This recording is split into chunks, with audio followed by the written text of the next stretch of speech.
Hello दोस्तों, मैं senior ALP Manish Kumar Pandey आपका डीपी मनी स्टडी में हार्दिक स्वागत करता हूं। दोस्तों, मैं यूपी पुलिस एसआई का प्रीवियस ईयर के क्वेश्चन को क्या कर रहा हूं, सॉल्व करा रहा हूं। उसमें आप देखेंगे तो 3 लेक्चर मेरे पहले प्रीवियस पढ़ चुके हैं, ये चौथा लेक्चर है। इन तीनों लेक्चरों में मैंने दोस्तों रिलेटेड क्वेश्चन के बेसिक को भी बताया है और बेसिक बताकर उस रिलेटेड क्वेश्चन के पूरे चैप्टर को मैंने कोशिश किया है कि उससे रिलेटेड अगर क्वेश्चन आता भी है तो आप आसानी से कैसे सॉल्व कर ले जाएंगे। ऐसे मान लीजिए तो आप हर चैप्टर से लगभग आप पूरे बेसिक को आप समझ लेंगे अगर उन तीनों वीडियो को देख लेते हैं तो। अब इसके अलावा मैंने अपने चैनल पर मैथ के नाम से मैंने एक चैप्टर बनाया है कि एक चैप्टर और एक जो है एक कॉन्सेप्ट, और दोस्तों मैं लगभग उसमें 5-6 वीडियो डाल दिया हूं और हर चैप्टर से रिलेटेड एक वीडियो है जो आपके पूरे एग्जाम के लिए काफ़ी लाभदायक है। अब क्या मैं करूंगा कि पूरे क्वेश्चन को आपको क्या करूंगा, सॉल्व कराऊंगा। सारे यूपीएसआई के प्रीवियस ईयर के क्वेश्चन को मैं सॉल्व कराऊंगा, जो मैथ और रीजनिंग के सेशन को मैं लेकर आऊँगा दोस्तों। और मान के चलिए यदि आप सॉल्व करते हैं तो मैंने फर्स्ट वीडियो में ही बताया था कि आपकी यूपी पुलिस में चाहे कोई भी वैकेंसी क्यों ना हो, चाहे वो कांस्टेबल की हो, चाहे आने वाली यूपीएसआई की हो, चाहे होने वाली एग्ज़ाम जो कि लास्ट जनवरी में होने वाली है और 1 जनवरी में होने वाली है, किसकी, रेडियो ऑपरेटर के 2 पोस्टों की, खासकर मान कर चले हम तो एक हेड ऑपरेटर की है और एक असिस्टेंट ऑपरेटर की है, जो डायरेक्टली एग्जाम में दोस्तों आपको देखने को मिलेंगे। यदि इन वीडियो को आप फॉलो करते हैं तो निश्चित ही बिना लंबा फार्मूला के केवल हकीकत ज्ञान से आप क्वेश्चन को सॉल्व करेंगे। विश्वास बनाए रखिए दोस्तों। चलिए क्वेश्चन को सॉल्व करेंगे हैं दोस्तों। हम इस कॉन्सेप्ट को जानते हुए इस चीज़ को ऐसे सोचेंगे कि हम विदिन मिनट हम सारे क्वेश्चन को कैसे सॉल्व करें, क्योंकि आप सबको पता है कि 2.5 घंटा में यानी 2 घंटा 30 मिनट में आपको 160 क्वेश्चन को क्या करना है, सॉल्व करना है। मान के चलिए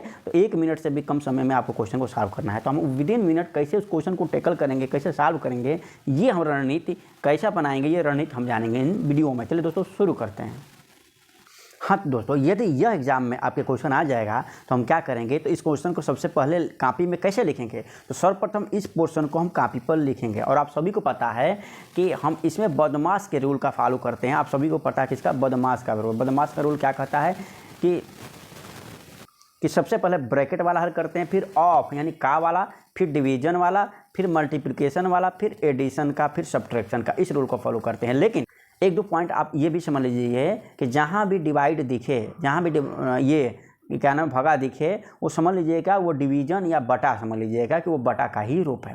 तो इस प्रकार के क्वेश्चन को कैसे सॉल्व करेंगे इजी तरीका से, तो देखिए इस पोर्शन को ये ब्रैकेट यानी यह एक पद हो गया और यहाँ से ब्रैकेट शुरू होकर यहाँ पर ये दूसरा पद हो गया। यानी इस पद में मतलब ये पूरी एक पद में इस दूसरे पद से क्या है, डिवीजन है।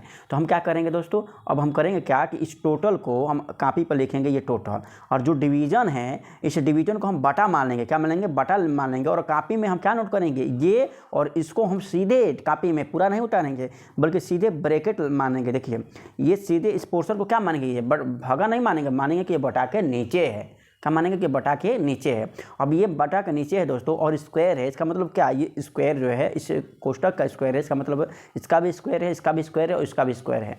अब बटा का मतलब मैंने क्या बताया, भागे का मतलब क्या बताया मैंने, बटा। तो फिर अब इसको देखो कैसे टैकल करेंगे। पहले देखो ब्रैकेट है तो पहले देखो हम ब्रैकेट को बड़ा ब्रैकेट ही रहने देते हैं, इसको देखो 2 लिखते हैं, ठीक है।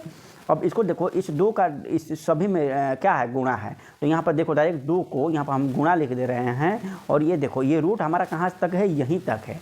तो 625 रूट से बाहर आएगा तो क्या होगा दोस्तों, मैंने आपको बताया है कि आप कम से कम 30 तक वर्ग याद करिए, यहाँ तक कि आप 25 नहीं 40 तक कम से कम वर्ग याद करिए। और भागा का मतलब मैंने क्या दोस्तों बताया आपको, बटा, तो बटा कर दीजिए और यहाँ पर क्या स्क्वायर, तो स्क्वायर कर दीजिए। और देखिए दोस्तों कितनी इजी तरीका से आपके क्वेश्चन क्या होंगे, सॉल्व होंगे। ये देखो स्क्वायर का ये 2 का 2 से क्या हो जाएगा, कैंसिल हो जाएगा। और ये स्क्वायर का मतलब क्या होता है, 25 2 बार है, 25 का गुना 2 बार, 1 25 यहाँ पर 1 बार और 1 बार ये 2 बार। तो यहाँ पर ये 25 और ये 25 क्या होगा, कट हो गया। यानी विदिन सेकेंड आपके उत्तर मिल जाए। ये वाला चीज़ आप कहाँ उतार लिए हैं, यहाँ पर उतार लिए हैं। अब विदिन सेकेंड उत्तर मिला है आपको, 0 ऐसे ही रहने दो, 8 टाइम 64। यानी दोस्तों लिखने के साथ ही आंसर। आप इस कॉन्सेप्ट को आप अप्लाई करें। आप दोस्तों क्वेश्चन सॉल्व करना तो सब हल जानते हैं, लेकिन वहाँ पर कौन सी रणनीति अपनाएं यही पूरी वीडियो में आप देखेंगे और विदिन मिनट हर क्वेश्चन को सॉल्व करना सीखेंगे। चलिए दोस्तों नेक्स्ट क्वेश्चन देखते हैं। अब नेक्स्ट क्वेश्चन दोस्तों है बार चार्ट वाला। तो देखिए बार चार्ट वाले क्वेश्चन को कैसे टैकल करते हैं। देखिए निर्देश क्या दिया है, पहले निर्देश को अच्छे से पढ़िए।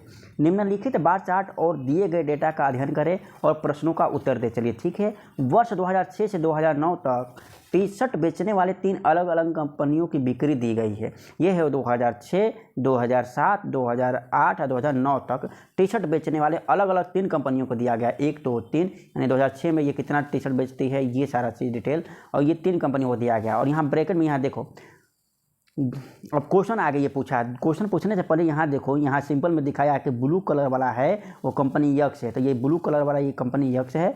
और आगे क्या दिया है कि ये जो तुम्हारा बीच वाला कलर है, ये कलर ये कंपनी वाई है, बीच वाला कलर कंपनी वाई है, और जेड कंपनी जो बचा ये कौन सा, जेड कंपनी है। तो क्वेश्चन अब देखो क्या कह रहा है, ये 2006 में इसकी जो है एक्स की बिक्री जो है 840 है और वाई की भी बिक्री 840। दोस्तों हम जानते हैं कि ये आप धुंधला दिखाई दे रहा है, और एग्जाम में भी दोस्तों ऐसे ही धुंधला दिखाई दे रहा था, ऐसे क्लियर जो है थोड़ा सा दिखेगा, लेकिन फोटो इस वजह से धुंधला थोड़ा सा है। बाकी देखिए ध्यान से क्वेश्चन क्या कर रहा है दोस्तों, आप केवल कॉन्सेप्ट को समझने की कोशिश करिए। कह रहा है कि 2009 में बेची गई ब्रांड जेड की टी शर्ट, देखिए 2009 खोजिए, 2009 खोजिए, 2009 में जेड की टी शर्ट, जेड मैंने एक्स वाई जेड, ये एक्स है, ये वाई है और ये जेड है। तो जेड की टी शर्ट कितनी है दोस्तों, 780 है, कितनी है 780 है, तो लिख देते हैं 780। अब आगे देखो, T shirt brand Y T shirt की कुल बिक्री का कितना % है। अब वाई का देखो, ये एक्स वाला हो गया और वाई वाला, एक्स वाला नहीं किसका, जेड वाला हो गया, और वाई वाला देखो, वाई वाला कितना है, वाई वाला भी हमारा 780 ही है, कितना है 700। ब्रांड वाई टी शर्ट की कुल बिक्री क्या कह रहा है, मैंने 2009 में यक्स का तुम्हारा कितना है, 2009 में तुम्हारा जेड का कितना है, 2009 में जेड का तुम्हारा 780 है, और वाई टी शर्ट की कुल बिक्री क्या कह रहा है, यानी वाई का केवल 2009 नहीं कह रहा, वाई का कुल कह रहा है। तो वाई का 2009 में 780 है, और वाई का 2008 में कितनी है दोस्तों, 1090 है। यहाँ पर लिखोगे 1090, यानी कुल कह रहा है, इसलिए कुल को क्या करो, जोड़ोगे, कुल मिला के एक तरीका से तुम्हारा कैलकुलेशन है। फिर 1000 या क्या है 30 है, वाई वाला जोड़ो, 2007 में 1030 है, फिर 840 है, कब 2006 में, ये जोड़ते ही तुम्हारा उत्तर आएगा। ठीक है, जोड़ दिए, ऐसे देखो जोड़ो, ये क्या हो गया तुम्हारा 0 हो गया, 8 9 17, 17 3 20, 4 24 का 4 हाथ में लगा 2 और 2 तुरंत जोड़ दो, 7 2 9, 9 8, 17 का 7 हाथ में लगा 1 और 2 3, क्या हो गया ये अब देखो, किसी भी चीज़ को प्रतिशत में बदलने के लिए हम तुम्हें क्या बताए हैं कि जिसको प्रतिशत में बदलना है उसे ऊपर रखो, और जिससे तुलना करना है उसे नीचे रखो, और गुणे 100 कर दो। तो किसको प्रतिशत में बदलना है, तो कह रहा है brand Z T shirt Y के कुल बिक्री का कितना % है। जेड कितना है दोस्तों, 780 है, 780 ऊपर रहेगा, टोटल कितना है 3740, तो 3740 नीचे रहेगा, इंटू 100, इसको सॉल्व करो, आंसर होगा। अब इसे कैसे सॉल्व करेंगे दोस्तों, देखो सोना से तुम्हारा ये सोना कैंसिल, ऊपर ये 2 से कट रहा है तो ये 39 हो जाएगा, ये 2 से कटेगा, देखो 2 से कटना मतलब आधा होता है, तो नहीं समझ में रहा तो ऐसे भी कर दो, 2 एकम 2, 2 8 16 और 2 7 14। अब देखो 39/187। देखो अब क्या करते हैं दोस्तों, अब क्वेश्चन को समझो क्या करेंगे। देखो 39 है तो 39 को हम देखो अप्रॉक्स वैल्यू में उतर लाएंगे, ठीक है ना, अप्रॉक्स मेथड। देखो 39 को हम क्या मान सकते हैं, एकदम 40 के पास है तो 40, ऊपर एक जोड़े हैं तो नीचे भी जोड़ देते हैं, ठीक है। 187 किसके पास है दोस्तों, 190 के पास है, तो 190 कर दिए, गुणे 100 कर दिए, ऊपर बढ़ाए तो नीचे भी बढ़ा दिए हम, ठीक है। अब देखो ये सोना से ये सोना कैंसिल, ऊपर क्या बचा 400, ऊपर क्या बचा 400, ये 00 और नीचे बचा 19, तो 19 को क्या तुम मान सकते हो, 20 मान सकते हो कि नहीं, मान सकते हो नहीं, क्या इसमें भाग करोगे तो क्या होगा, 20 दूना का 40, यानी लगभग 20% के आसपास कौन दिख रहा है, देखो 20% के आसपास कौन दिख रहा है, ये दिख रहा है दोस्तों। एग्जाम में ऐसे ही सॉल्व करोगे तब बेड़ा पार होगा, ये नहीं कि लगे अब पूरा एक्यूरेट वैल्यू ही मुझे चाहिए, 20 के आसपास तुम्हें ये दिख रहा है ये, और याद रखो ऑप्शन भी ऐसे ही बनाए जाते हैं, और यही तुम्हें सिखाने के लिए मैं आया हूँ कि एग्जाम में क्वेश्चन को तुरंत सॉल्व कैसे करते हैं। नेक्स्ट क्वेश्चन क्या कर रहा है दोस्तों, नेक्स्ट कर रहा है दी गई श्रृंखला में प्रश्न चिन्ह के स्थान पर क्या लिखा जाएगा। मैंने तुम्हें क्या बताया, ऐसे क्वेश्चनों को ई को क्या मानोगे तुम, ई सीधे क्या कर दो, इसे अंक में जो है डिवाइड कर लो, ई को क्या मानोगे 5 मानोगे, और 11 है तो इसके लिए जो 11 को 11 रखोगे, यानी 5 11, और आगे देखो ऐसे लिखते हैं। अब यच का मतलब क्या है दोस्तों 8, तो इसे लिखते हो, फिर आगे जो है तुम्हारा होगा जो देखेंगे। के का मतलब क्या होता है दोस्तों, के का मतलब 11 होता है, और यहाँ पर गैप है तो यहाँ पर छोड़ देते हैं, यहाँ पर क्वेश्चन मान ज्ञात करना है। क्यू का क्या होता है दोस्तों, क्यू का होता है 17, तो यहाँ पर 17 लिखते हैं। और आगे देखो, आगे क्या है, देखो एच 8 के बाद क्या है, यहाँ पर 13, तो यहाँ पर 13 लिख दो। फिर आगे क्या है, के का मान 11, यहाँ पर 17, तो यहाँ पर 17 लिख दो। क्यू के बाद क्या है 23। देखो ये अलग अलग है, ये अलग है, ये अलग है। यहाँ पर बताना है क्या, देखो पहले तो तुम ब्लू का देखो, ब्लू का 5 के बाद क्या हुआ 8, यानी क्या जोड़ा है 3 में, फिर 3 जोड़ा है, तो 11 के बाद क्या होना चाहिए 14। कहाँ पर 14 है, पहले देखो 14 किसका मान होता है, यन का। ये मान याद रखो। यन कहाँ दिया दोस्तों, केवल एक ही में दिया, मार कर चले आओ। अब आगे तुम्हें मिलाने की ज़रूरत ही नहीं है। तो इससे क्या तुम्हें सीख मिली, यह मिली ए से लेकर जेड तक पूरे के पूरे नंबर को हम याद कर लें, तो ये क्वेश्चन चुटकियों में हो जाएगा। नेक्स्ट क्वेश्चन कह रहा है दोस्तों कि दो संख्याओं का महत्तम समापवर्तक 19 है। दोस्तों महत्तम समापवर्तक क्या होता है, ये मैंने प्रीवियस वीडियो में बता दिया, इसलिए आप पुराने वीडियोज़ को देखिए, देखते ही उत्तर पाइएगा। दो संख्याओं का महत्तम समापवर्तक 19 है। दो संख्याओं का महत्तम समापवर्तक 19 है, तो इसका मतलब यह अपने आप में क्या कह रहा है, यह अपने आप में ये कह रहा है कि अगर दो संख्या x और y है तो इन दोनों संख्या में 19 जरूर होगा, यानी इसमें भी 19 का मल्टीप्लाई होगा और इसमें भी 19 का मल्टीप्लाई होगा। अब यहाँ पर क्या होगा, अब यह हम देखेंगे। इसका मतलब यही हुआ। इसका मतलब क्या हुआ कि इन दोनों में मैक्सिमम कॉमन जो फैक्टर है वो 19 ही होगा। इसके बाद जो भी होगा वो एक दूसरे में कुछ भी कॉमन नहीं होगा, यही महत्व अपने आप में कहता है। और उनके लघुत्तम समापवर्त के अन्य दो भाजक 23 और 24 है। यानी दोस्तों एलसीएम के बारे में क्या कह रहा है, देखो एलसीएम के बारे में क्या कह रहा है। एलसीएम के बारे में कह रहा है, एलसीएम में क्या होता है, तो याद रखो एलसीएम में ये मसो तो होता ही है, याद रखना एलसीएम में मसो तो होता ही है। यानी एलसीएम में क्या होता है, एचसीएफ तो होता ही है, और साथ में एचसीएफ के बाद जो भी संख्याएं बचती है, एचसीएफ के बाद कुछ ना कुछ इसमें बचेगा ना दोस्तों। एचसीएफ तो 19 हो जाएगा, एचसीएफ के बाद इसमें भी जो बचेगा ये दोनों संख्याएं यहाँ पर होती है। यानी लसो में तुम्हारा एचसीएफ के बाद देखो, एचसीएफ के बाद देखो बात समझो, लसो एलसीएम का मतलब क्या होता है, एलसीएम में ये तुम्हारा एचसीएफ तो होता ही है, साथ ही साथ अन्य जो भाजक रहते हैं, यानी ये भाजक और ये भाजक जो रहते हैं वो भी इसमें शामिल होते हैं। यानी एलसीएम में सब के सब शामिल होते हैं। एचसीएफ के साथ साथ जो अन्य दो हैं ऊपर वाले में और नीचे वाले में जो दो बचेंगे वो भी तुम्हारा शामिल होते हैं। यहाँ पर ये तुम बताओ, यहाँ पर तुम्हारा अन्य दो भाजक दे दिया है। अन्य दो भाजक का मतलब लसो में तुम्हारा क्या क्या होता है, एचसीएफ भी होता है और जो इन दोनों संख्याओं में बचता है वो सब भी होता है। तो तुम्हारे एग्जाम में ये क्वेश्चन में तुम्हारा एचसीएफ तुम्हारा दे ही दिया है, माने एलसीएम क्या हो जाएगा, एचसीएफ तुम्हारा दे दिया है क्या, एचसीएफ तुम्हारा 19 दे दिया। यानी इन दोनों संख्याओं में 19 जो है शामिल होगा। और लसो का जिसमें एचसीएफ होता है और दो अन्य जो है क्या होता है, दो अन्य इसमें और इसमें जो बचता है वो तुम्हारा होता है। तो 23 और 24, तो यानी क्या कि ये 23 और 24 या तो इसमें होगा या तो इसमें होगा, किसी में भी दे दो। तो इसमें क्या कह रहा है कि छोटी संख्या कौन है, इसमें छोटी संख्या कौन होगी दोस्तों, इसका गुणा करोगे तो पहली संख्या निकलेगी और ये गुणा करोगे तो दूसरी संख्या निकलेगी। तो इसमें छोटा कौन है, छोटा ये है, तो आप तुम आसानी से सॉल्व कर ले जाओगे। और गुणा करो 19 दूना 38 और 19 का 57, हाथ में लगा 7, हाथ में लगा 5, 19 दूना का 38 और 5 43, 437 तुम्हारा क्या हो गया, उत्तर हो गया। और बताओ दोस्तों, जो एलसीएम और एचसीएफ का हकीकत ज्ञान नहीं जानता होगा वो कहाँ से सॉल्व कर लेगा। जिन दोस्तों को अभी भी नहीं समझ में आ रहा है जिसका हकीकत ज्ञान अब मैं बता दे रहा हूँ। देखो अब तुम्हें हकीकत ज्ञान समझ में आ जाएगा। कैसे, देखो मान लो तुम्हें 20 और 30 का तुम्हें एचसीएफ एलसीएम निकालना है, यानी मसो और लसो निकालना है, तो तुम क्या करते थे, 20 का गुणनखंड करते थे जो 2 गुणे 2 गुणे 5 हुआ, 30 का गुणनखंड करते थे जो 2 2 गुणे 3 गुणे 5 हुआ।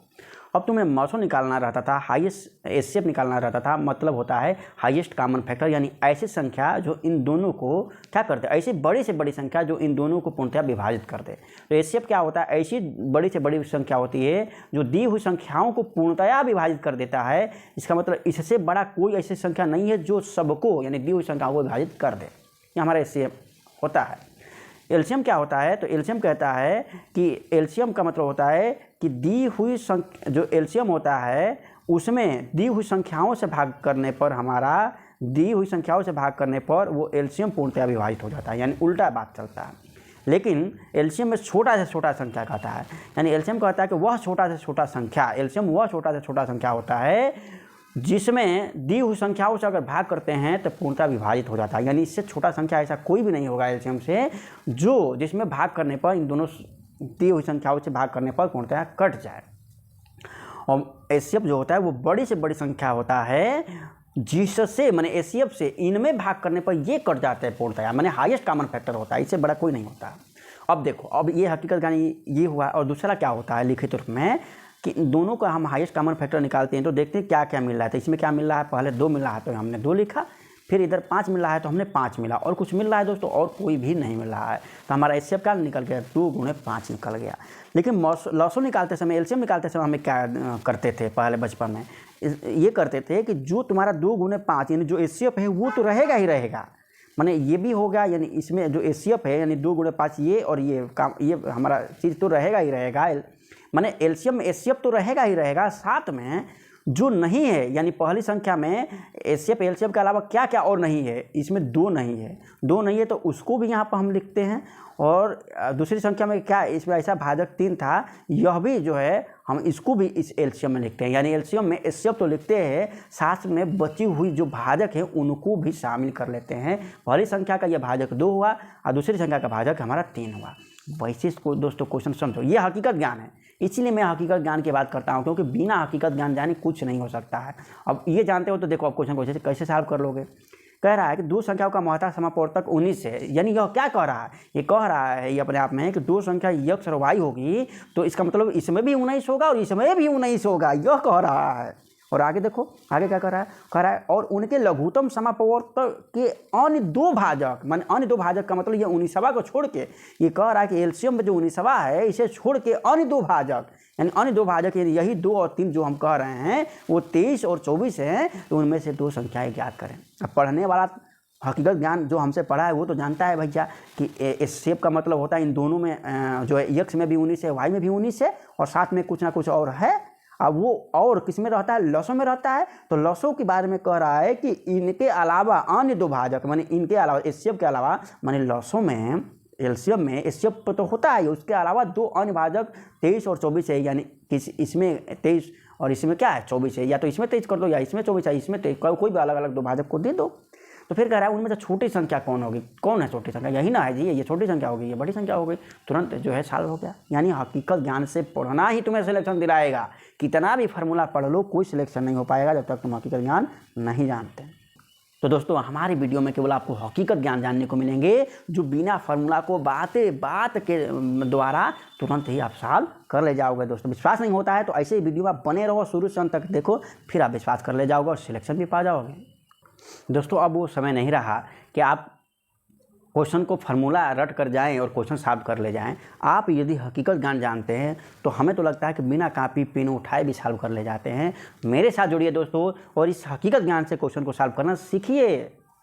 देखिए दोस्तों नेक्स्ट क्वेश्चन क्या कह रहा है कि 1599551 है या क्या है दोस्तों, फैक्टोरियल है।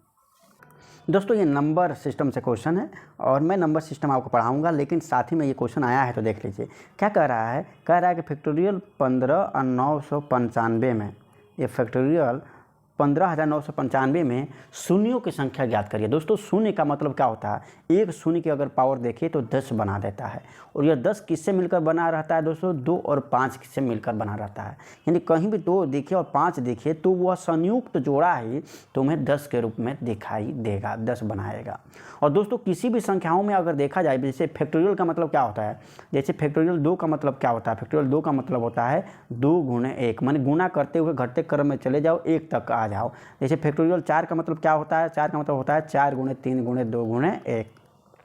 तो इसमें कितनी 2 है, देखो इसमें 2 की संख्या कितनी है, इसमें देखो 2, यहाँ पर 4 में 2 है और यहाँ पर 1 2 है, इसमें ही 3 2 अधिक है, और 5 की संख्या कितनी है 0 है। यानी तुम्हें क्या दिखाई दे रहा है कि फैक्टोरियल में 2 की संख्या कम होती है, जब माफ़ करिएगा 2 की संख्या ज़्यादा होती है और 5 की संख्या कम होती है।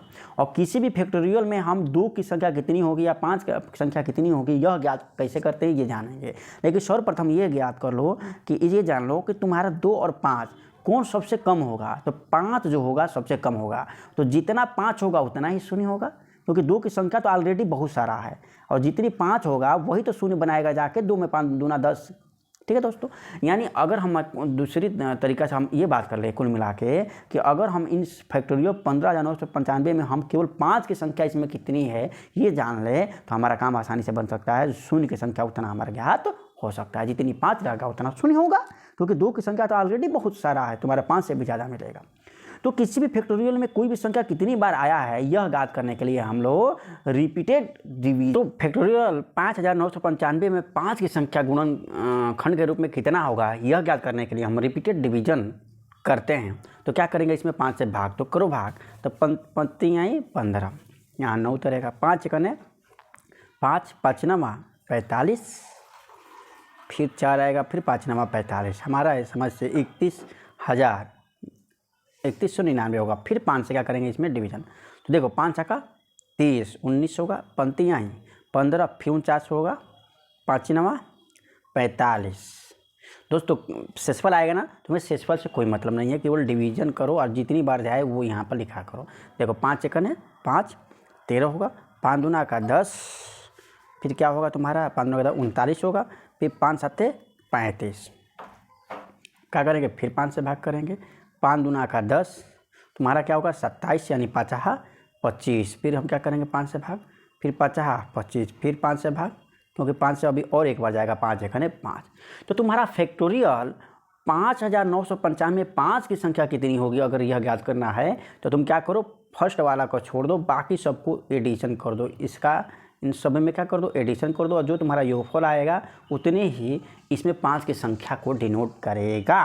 तो चलो ये जोड़ने के लिए क्या करते हैं, इकाई अंक देखो 9 9 18, 18 और 7 25, 5 30 और 5, देखो इकाई सबका कहाँ कितना हो गया था, 25 5 30, 5 35, 1 36 का 6 हाथ में लगा क्या 3 को डायरेक्ट जोड़ दो, 3 9 12, 12 9 21, 21 7 28 और ये तो तुम्हारा हो गया 28 और 2 30, इधर की सब काम हो गया, 28 2 30, 30 का तुम्हारा क्या कहीं ना कहीं गड़बड़ हो रहा है। चलो 3 और 9 12, 3 9 12, ये तुम्हारा हो गया है, काट दो, ये भी तुम्हारा हो गया 3 9, देखो 3 और 9 12 और 12 3, 12 3 15, 15 2 17, 17 2 19 का 9 हाथ में लगा 1 1 1 2 और 2 6 8 8 1 9 और ये 3 तुम्हारा बचा, यानी इसमें 5 की संख्या कितनी आएगी तुम्हारा 39 96, इसमें 5 की संख्या आएगी। और 2 की संख्या अगर ज्ञात करना होगा तो कैसे ज्ञात करेंगे, तो यही 2 से डिवीजन करोगे और जो तुम्हारा आएगा वो तुम जोड़ते रहोगे। 3 से भी अगर 3 की संख्या ज्ञात करना है वो भी 3 यहाँ लिखोगे और 3 ऐसे ही करोगे फिर जोड़ दोगे। तो तुम 5 अब 10 की बात देखो, अब शून्य की संख्या ज्ञात करने का मतलब क्या होता है 10, 1 10, 1 शून्य में 1 10 हो गया। और इसका तुमने स्ट्रक्चर देखा तो 2 गुने 5, यानी 10 में 1 5 होगा 1 2 होगा, यानी कुल मिला के अगर शून्य की संख्या ज्ञात करना है तो 2 और 5 का कितना जोड़ा बनेगा यह ज्ञात कर ले तो हमारा काम बन जाएगा। और इसमें 2 की संख्या ज्ञात करोगे तो बहुत सारा आएगा, तो क्यों ना हम भाई जितना 5 और 2 जोड़ा रहेगा उतना ही तो शून्य होगा, इसलिए 5 की संख्या कम ज्ञात होती है, इसलिए हम उसकी संख्या ज्ञात कर लेते हैं। तो उसकी संख्या इतनी बनेगी तो इतनी 5 आएगी तो इतना 0 भी आएगा, तो ये हमारा तुम्हारा क्या होगा उत्तर होगा। ठीक है दोस्तों, काफ़ी इंटरेस्टिंग है। तो किसी भी फैक्टोरियल में कैसे 0 की संख्या ज्ञात करते हैं ये ज्ञात कर लिए, या 5 की संख्या कैसे ज्ञात करते हैं तो 5 की संख्या भी ऐसी ही होगी। 2 की संख्या कैसे ज्ञात करते हैं तो 2 की संख्या का भी प्रोसेस इसी तरह होगा। चलो नेक्स्ट क्वेश्चन देखते हैं। नेक्स्ट क्वेश्चन है दोस्तों, 3 किलोमीटर चलने के बाद एक लड़का दाएं मुड़ता है। दोस्तों इसके लिए मैंने बताया है कि दाएं मुड़ने का मतलब होता है आप घड़ी के दिशा में घूमो यानी क्लॉकवाइज, और लेफ्ट यानी बाएं का मतलब होता है घड़ी की विपरीत दिशा में घूमो, लेफ्ट यानी तुम घड़ी की विपरीत दिशा में एंटी क्लॉकवाइज। तो 3 किलोमीटर चलने के बाद एक लड़का दाएं मुड़ता है। अब 3 किलोमीटर किधर चलता है ये नहीं पता है, लेकिन दाएं मुड़ता है फिर इतना चलता है, फिर दाएं मुड़ता है फिर इतना चलता है, और अंतिम में दक्षिण की ओर अभिमुख होकर खड़ा होता है। तो दोस्तों ऐसे क्वेश्चन को हम उल्टा भी ले जाकर जो है सॉल्व कर सकते हैं कि दक्षिण की तरफ से हम सॉल्व कर सकते हैं। तो चलो इसके 2 मेथड बताएंगे। देखो दक्षिण की तरफ सबसे, देखो इसको उल्टा कैसे सॉल्व करते हैं, उल्टा कि पहले लास्ट में क्या क्या है लास्ट में उसका मुख दक्षिण की तरफ हो जाता है ना। देखो यहाँ पर दक्षिण हमने दिखा दिया, लास्ट में मुख दक्षिण की तरफ हो जाता है, दक्षिण की तरफ हो है, ठीक है ना, दक्षिण दिशा की ओर कोई देख खड़ा है। अब देखो 5 किलोमीटर चलता है लेकिन किधर घुमा है, दाएं मुड़ता है। तो दाएं मुड़ता है तो तुम किधर मुड़ा दोगे, पहले इधर आया होगा, यानी तुम्हारा इधर की तरफ आया होगा, इधर की तरफ आया होगा। तो दाएं कब मुड़ा होगा, जब किधर रहा होगा तो दाएं मुड़ा होगा। बताओ किस दिशा में रहा होगा तो दाएं मुड़ा होगा। इधर से आया होगा तभी तो दाएं मुड़ा होगा, बताओ। इधर से ऐसे आ रहा होगा तो फिर ऐसे दाएं मैंने क्लॉकवाइज घूम गया। तो देखो एक दिशा ये बना, एक दिशा ये बना, इधर से आ रहा था। और शुरू में भी दाएं मुड़ता है, दाएं मुड़ता मतलब क्या, क्लॉकवाइज, मैंने इधर से ऐसे जा रहा होगा, क्यों, इधर से ऐसे जा रहा होगा तभी तो दाएं मुड़ा है। तो कहता है कि कोई जो है, देखो यहाँ से, देखो यहाँ से चला है। अब कह रहा है कि 3 किलोमीटर चलने के बाद यहाँ से कोई लड़का शुरू किया 3 किलोमीटर, मान लो यहाँ तक चला, फिर क्या कहा, 3 किलोमीटर चलने के बाद एक लड़का दाएं मुड़ता है और 4 किलोमीटर चलता है। दाएं मुड़ने का मतलब यहाँ पर दाएं मुड़ता है, दाएं का मतलब क्या होता है, क्लॉकवाइज। तो दाएं मुड़ने का मतलब इधर ही हुआ क्लॉकवाइज। तो इधर मुड़ा और 4 किलोमीटर चला, 4 किलोमीटर चला और फिर दाएं मुड़ता। अब दाएं यहाँ से एंटी क्लॉकवाइज मैंने ये हुआ, क्लॉकवाइज में तो ये हुआ, दाएं का मतलब हुआ क्लॉकवाइज, मैंने फिर क्लॉक मुड़ा और कितना 5 किलोमीटर चला, यानी थोड़ा सा ज़्यादा चला है। इधर से यहाँ तक 3 ही है, यहाँ थोड़ा सा ज़्यादा, यानी यहाँ तक चला है 5 किलोमीटर चला है। और अंत में वो दक्षिण दिशा की ओर अभिमुख होकर खड़ा है। मैं दक्षिण दिशा की ओर खड़ा है कि नहीं, देखो दक्षिण की ओर ही है। तो वह पहले 3 किलोमीटर किस दिशा में चला, पहले 3 किलोमीटर किस दिशा में चला, ऊपर की तरफ चला है। ऊपर क्या है, उत्तर है, तो उत्तर तुम्हारा हो जाएगा। ठीक है दोस्तों, अगर इस तरीक़ा से तुम्हें ना समझ में आए तो हम क्वेश्चन को सॉल्व कैसे करते हैं, तो कैसे करते हैं, तो तुम किसी भी दिशा में चला दो। 3 किलोमीटर चलने के बाद कह रहा है, तो हम मान लेते हैं कि पूरब में 3 किलोमीटर चला है, 3 किलोमीटर पूरब में चला दो। चलने के बाद एक लड़का दाएं मुड़ता है, दाएं मुड़ने का मतलब क्या होता है, क्लॉकवाइज। अब देखो इधर घूमेंगे तो एंटी क्लॉकवाइज होगा, यानी इधर घूमेंगे तभी क्लॉकवाइज, यानी 3 किलोमीटर चलने के बाद फिर दाएं मुड़ता है तो हम दाएं मुड़ा दिए, और 4 किलोमीटर चलता है तो थोड़ा सा ज़्यादा हम चला दिए, 4 किलोमीटर। ठीक है दोस्तों, 4 किलोमीटर। वह फिर दाएं मुड़ता है, फिर दाएं मुड़ता है, इधर दाएं मुड़ेगा, दाएं मुड़ने का मतलब इधर चलेगा, और 5 किलोमीटर चलता है, 5 किलोमीटर चलता है तो 5 किलोमीटर यानी कुछ इससे ज़्यादा चला दो, यानी 5 किलोमीटर तुम चला दो। अंतिम वो दक्षिण दिशा की ओर अभिमुख हो जाता है। दोस्तों ये दक्षिण है क्या, ये दक्षिण है क्या, नहीं दक्षिण नहीं है, लेकिन इसको वो दक्षिण कह रहा है, इस दिशा को क्या कह रहा है, दक्षिण कह रहा है। तो अब तो तुम्हें मैप पता ही होगा, अब इस तरीक़ा से तुम हकीकत जो है वो कर लो, तुम्हें मैप पता ही होगा। क्या मैप पता होगा कि नीचे तुम्हारा क्या होता है, दक्षिण होता है, और ऊपर क्या होता है तुम्हारा, उत्तर होता है, तुम्हारा इधर क्या होता है, पूर्व होता है दाहिना हाथ, और बायां हाथ तुम्हारा क्या होता है, पश्चिम होता है। लेकिन अगर तुम देखोगे तो इस दिशा को दक्षिण माना है, मेरा पश्चिम वाले दिशा को इसमें दक्षिण घटा दिया, बना दिया है। ठीक है ना, यानी कुल मिलाकर अगर तुम ध्यान से ये देखो तो अगर इसको इस रूप में परिपाटी में अगर तुम हकीकत में बदलो, तो हकीकत में बदलो तो एक्चुअल में क्या हुआ है, इस दक्षिण को क्या कर दिया है, इस दक्षिण को इधर ठेल दिया है ना, यानी 90 डिग्री तुम्हारा आगे की तरफ बढ़ गया है। ठीक है, अब तुम्हारा देखो ये कह रहा है कि वह पहले 3 किलोमीटर किस दिशा में चला, तो पहले 3 किलोमीटर, देखो पहले 3 किलोमीटर किस दिशा में चल रहा है दोस्तों, बताओ पहले 3 किलोमीटर किस दिशा में चल रहा है, तो पहले 3 किलोमीटर तुम्हारा किधर की दिशा की ओर चल रहा है, हमने जब अंदाजे बताया था तो पूरब की ओर चल रहा है। अब बताओ इसमें क्या है कि इसमें क्या है, पश्चिम को इसने दक्षिण माना है, यानी पश्चिम को, यानी इसको ऐसे एक बार ढकेल दिया है। तो अगर इसको ढकेलोगे, ये वाला इधर अगर ढकेलोगे तो ये उत्तर वाला तुम्हारा पूरब की तरफ चला जाएगा कि नहीं, यानी कौन सी दिशा होगा दोस्तों, उत्तर की दिशा होगा। ऐसे भी सॉल्व कर लेते हैं। चलो नेक्स्ट क्वेश्चन देखते हैं। अगला क्वेश्चन क्या है दोस्तों, कह रहा है कि यदि एक आदमी 85 यानी 85 kmph के बजाय, कोई व्यक्ति 85 kmph यानी किलोमीटर पर घंटा के बजाय वो 89 किलोमीटर पर आवर से चलता है, तो वह 132 किलोमीटर अधिक दूरी तय करता है। यानी 85 किलोमीटर पर घंटा चलना चाहिए था, लेकिन वो 4 किलोमीटर पर घंटा अधिक, यानी 89 किलोमीटर प्रति घंटा से चलता है, तो वह 132 किलोमीटर अधिक दूरी तय करता है। तब वह बताइए कि 89 kmph की गति से ही चलता तो वह कितना दूरी तय करता। दोस्तों केवल एक फार्मूला किसी से याद नहीं होता कि क्या, कौन सा फार्मूला, चाल बराबर दूरी बटा समय। इसी से ही पूरे क्वेश्चन को मैं सॉल्व कराता हूँ। इस चैप्टर से रिलेटेड कोई भी क्वेश्चन कितना भी हार्ड हो, इससे और हकीकत ज्ञान से। कौन सा हकीकत ज्ञान, तो मैं आपको बताता हूँ कि 85 किलोमीटर प्रति घंटा, प्रीवियस वीडियो में मैंने इसके बारे में बता चुका हूँ कि 85 किलोमीटर प्रति घंटा अपने आप में क्या कह रहा है, तो यह चाल अपने आप में कह रहा है कि 1 घंटा अगर इस चाल से चलाया जाए तो 1 घंटा में वो व्यक्ति 85 किलोमीटर दूरी तय करेगा। 89 किलोमीटर प्रति घंटा का मतलब क्या कह रहा है, ये कह रहा है कि 1 घंटा में कोई व्यक्ति 89 किलोमीटर प्रति घंटा के चाल से चलेगा, माफ़ करिएगा 1 घंटा में व्यक्ति 89 किलोमीटर चलेगा, यही कह रहा है। अब बताओ 1 घंटा इस चाल से भी चलाया जाए, 1 घंटा इस चाल से भी चलाया जाए, तो इन दोनों में डिफरेंस कितना है। देखो 1 घंटा में ये 85 किलोमीटर चलेगा और ये 1 घंटा में 89, यानी 4 किलोमीटर का अंतर है। कितने किलोमीटर का आता है, यानी 4 किलोमीटर प्रति घंटा के चाल में वृद्धि हुई है ना। 85 से चलना चाहिए था लेकिन 89, 4 किलोमीटर प्रति घंटा के चाल में वृद्धि हुई है। वृद्धि हुई होने का मतलब कितनी किलोमीटर की पर आवर वृद्धि हो रही है, तो 4 किलोमीटर प्रति घंटा, यानी 1 घंटा में 4 किलोमीटर की वृद्धि हो रही है। तो 1 घंटा में 4 किलोमीटर की वृद्धि हो रही है, तो वही 132 किलोमीटर की वृद्धि हुई है। कहा है कि 132 किलोमीटर अधिक दूरी तय करता है, यानी दूरी से 132 अधिक। क्यों? क्योंकि हर घंटा 4 किलोमीटर बढ़ रहा है, हर घंटा 4 किलोमीटर बढ़ रहा है।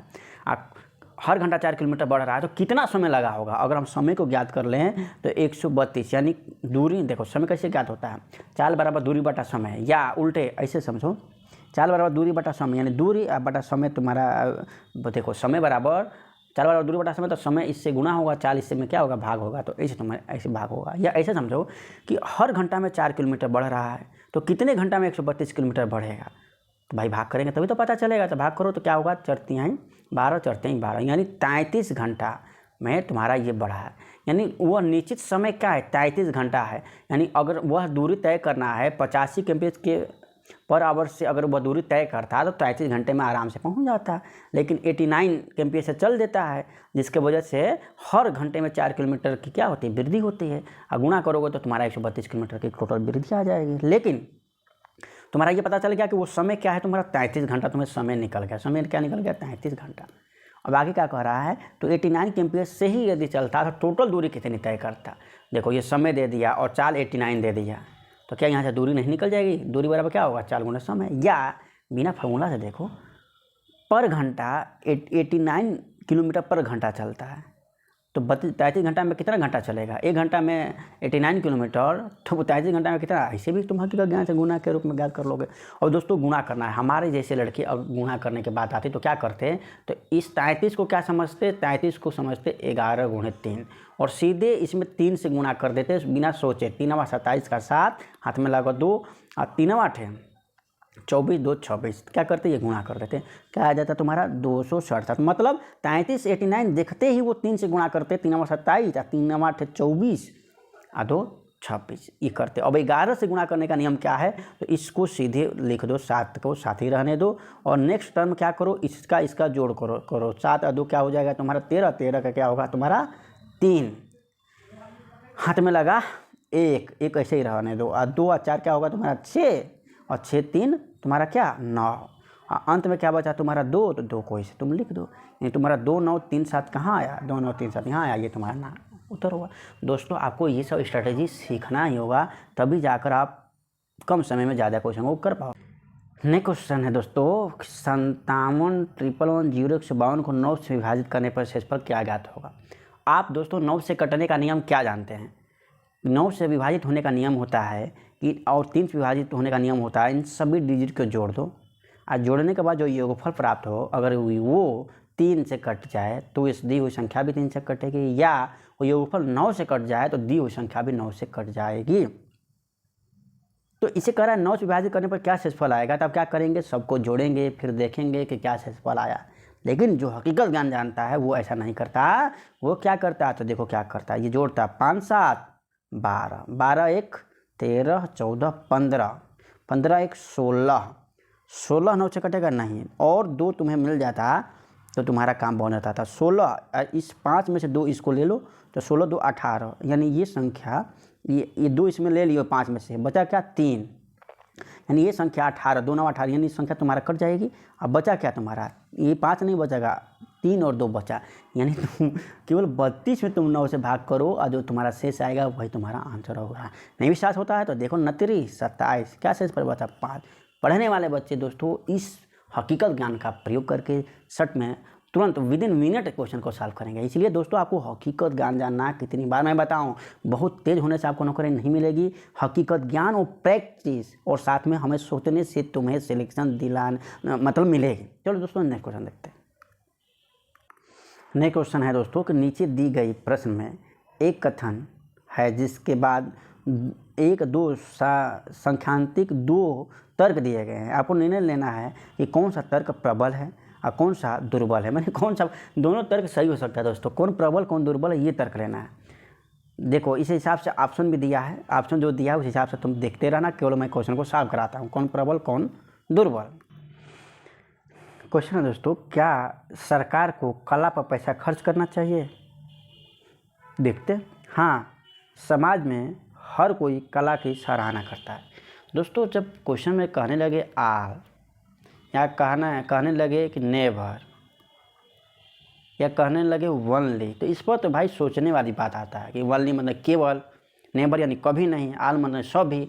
अब ज़रूरी थोड़ी नहीं है दोस्तों कि सभी लोग हाँ समाज में हर कोई कला को की सराहना करता है। अब आप ही के घर में बताओ, किसी के घर के लोग कला को सराहना करते होंगे और उस कौशल की तरफ बच्चों को ध्यान देते होंगे कि चलो भाई कला सीखो। अब कहीं कहीं क्या होता है कि दोस्तों बच्चे अगर कला पर ध्यान देने लगे तो वहाँ के लोग डांटने लगते हैं, पढ़ो किताबी ज्ञान लो। यानी ये ज़रूरी है कि हाँ समाज में हर कोई कला की सराहना करता है? नहीं भाई, ज़रूरी नहीं है। नहीं, कह रहा है कि सरकार को जो है पैसा खर्च नहीं करना चाहिए। करदाताओं का पैसा यानी हम जो पैसा देते हैं वो सांस्कृतिक प्रयासों के बजाय, यानी सांस्कृतिक प्रयास के जगह व्यवहारिक रूप में खर्चा किया जाना चाहिए, यानी प्रैक्टिकल रूप में खर्चा करना चाहिए। प्रैक्टिकल रूप में खर्चा करना चाहिए। ये देखो दोस्तों, गागर में सागर भरने की बात किया है। कहा है कि सांस्कृतिक प्रयासों के बजाय, माने तुम ये नहीं कि हमेशा तुम हेरिटेज की तरफ ही ध्यान दो, सांस्कृतिक प्रयास के बजाय तुम प्रैक्टिकल रूप में मतलब क्या, जो व्यवहारिक रूप में है। व्यवहारिक रूप में क्या आ जाता है दोस्तों? व्यवहारिक रूप में तुम्हारी आ जाती है क्या? शिक्षा आ जाती है। व्यवहारिक रूप में यानी प्रैक्टिकल रूप में तुम्हारी क्या आ जाती है? तुम्हारा हॉस्पिटल आ जाता है, यानी स्वास्थ्य केंद्र की तरफ ध्यान देना। यानी ये बात कह रहा है कि तुम सांस्कृतिक प्रयास के बजाय हमें प्रैक्टिकल के रूप में ज़्यादा ध्यान देना चाहिए, ये बात कह रहा है। तो अब आप ही अब निर्णय करिए कि कौन सा जो है प्रबल इस बात को जो है बताता है, फर्स्ट या सेकेंड या कोई नहीं। तो अगर देखा जाए तो कुछ पॉइंट इसमें दिया जा सकता है, इसमें तो बिल्कुल ही नहीं दिया जा सकता।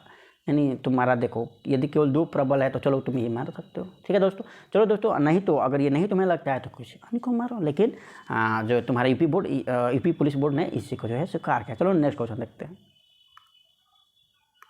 नेक्स्ट क्वेश्चन देखो दोस्तों, ये नेक्स्ट क्वेश्चन जो है मीनिंग बेस्ड क्वेश्चन है। तो जिसका वर्ड पावर दोस्तों मजबूत रहेगा वो इस क्वेश्चन को देखते ही क्या करेगा, सॉल्व करेगा। नेक्स्ट क्वेश्चन देखो दोस्तों, कह रहा है कि 10 डेटा का औसत 61.5 है। 10 डेटा का औसत 61.5 है और मैंने एवरेज पर यानी औसत पर एक वीडियो बताया।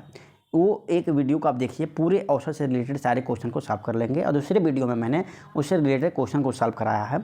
तो आप देखें प्लीज़, और कहीं से भी क्वेश्चन आएगा आप सॉल्व कर ले जाएंगे, और बिना फार्मूला रटे। ऐसे औसत बराबर होता है कुल पदों का योगफल बटा पदों की संख्या, केवल एक फार्मूला और पूरा क्वेश्चन सॉल्व। लेकिन हमारे अगर हकीकत ज्ञान में हमें आइएगा तो उस हकीकत ज्ञान से कैसे सॉल्व करते हैं, तो देखिए कह रहा है कि 10 डेटा का औसत 61.5 है। यानी अपने आप में क्या कह रहा है कि 10 डेटा यानी 1 2 3 4 5 6 7 8 9, मानो ये 10 डेटा है तो औसत 61.5 है। यानी अपने आप में कह रहा है कि पहला भी 61.5 है, दूसरा भी 61.5 है, तीसरा भी, चौथा भी, पाँचवा भी 61.5 है, छठवां भी 61.5 है, सातवां भी। औसत का मतलब होता है कि वही चीज़ सभी में दे दो, उतना ही सभी में दे दो, इसी को औसत कहते हैं। ठीक है दोस्तों, ये बात समझ में आ गई। हमारे अनुसार, हकीकत ज्ञान के अनुसार यही होगा कि 10 डेटा का औसत 61.5 यानी कि 10 के 10 संख्याएँ 61.5 है। बात समझ में आई? देखो कैसे चुटकियों में हल करोगे तुम, ये सारी चीज़ अगर अपने मन में मानोगे तो देखो क्वेश्चन को कैसे सॉल्व करोगे। अब आगे देखो, इसमें पहले 3 डेटा का औसत 60 है। पहले 3 डेटा का औसत 60 का मतलब पहले 3 डेटा 60 है। औसत का मतलब यही होता है, यानी पहला भी 60 है, दूसरा भी 60 है और तीसरा भी 60 है। और अगले का मतलब यहाँ से अगला, और अगला 4 डेटा का औसत 70 है। अगले 4 डेटा यानी 1 2 3 4, यानी ये डेटा औसत 70 है, यानी सभी के सभी क्या है, 70 हैं।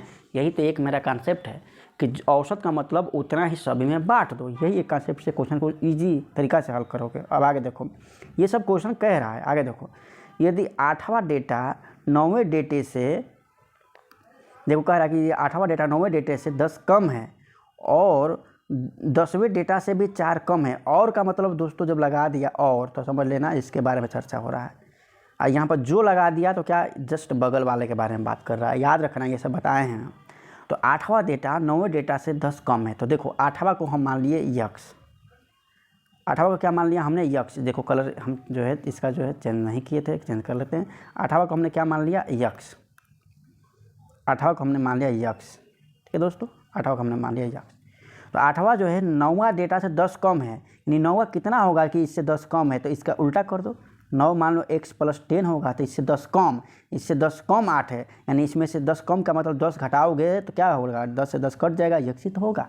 तो उल्टा कर दो, इससे 10 कम है तो इसका क्या कर दो, उल्टा कर दो। आगे देखो, और यानी जो 8वां है वो 10वां से 4 कम है, 10वां से माने इस 10वां से भी 8वां जो 4 कम है, यानी इसमें अगर हम 4 ऐड कर देंगे, यानी 10वां को x + 4 का है, तो क्या ये 4 कम है? हाँ भैया 4 कम ही ना है, यहाँ 4 घटाओगे तो कट जाएगा, x बचेगा, यानी जस्ट क्या कर दोगे, ऐसे करोगे क्वेश्चन।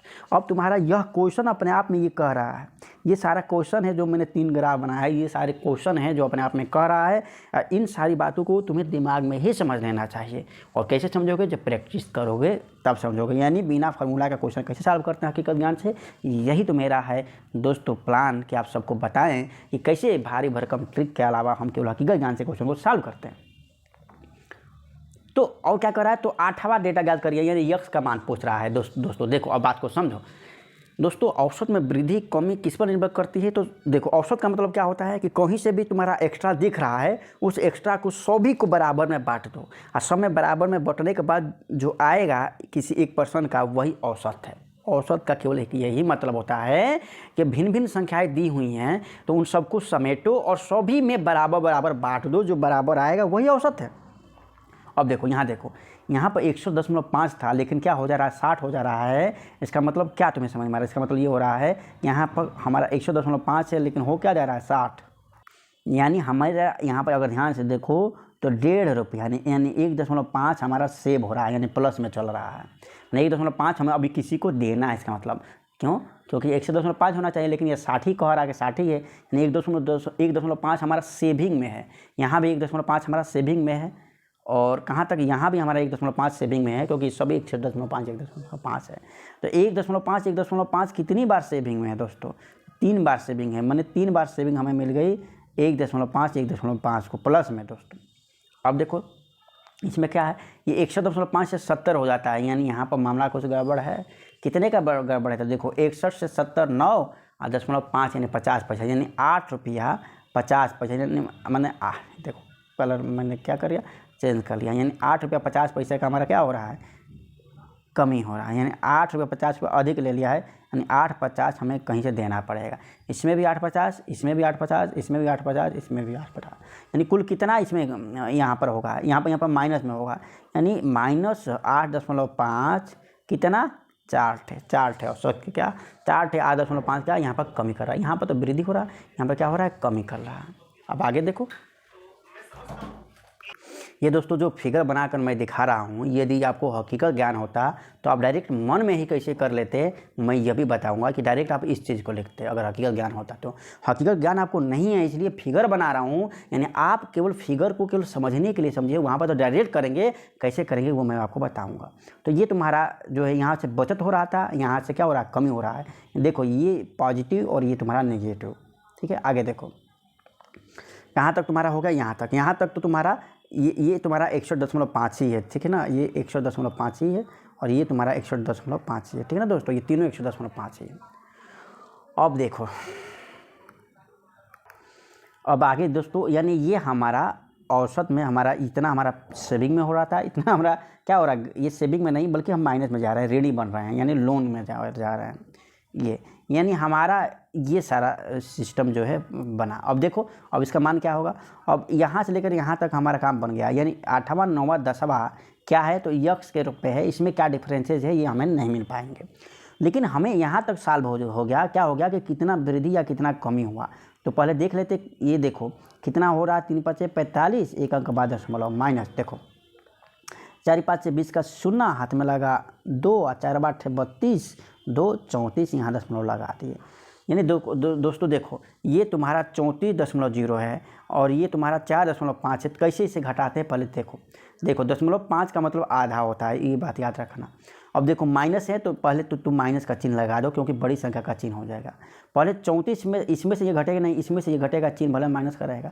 34 में से 4 घटा दो, क्या बचा दोस्तों 30, और 30 में से 0.5 घटाओगे तो क्या होगा 29.5, नहीं 29.5 की तुम्हारी क्या हो रही है, कमी हो रही है। ये 29.5 इन तीनों लोगों में जो है बटेगा। ये 29.5 जो कमी हो रही है इसकी भरपाई कौन करेगा, ये बाकी की 3 संख्याएँ करेंगी।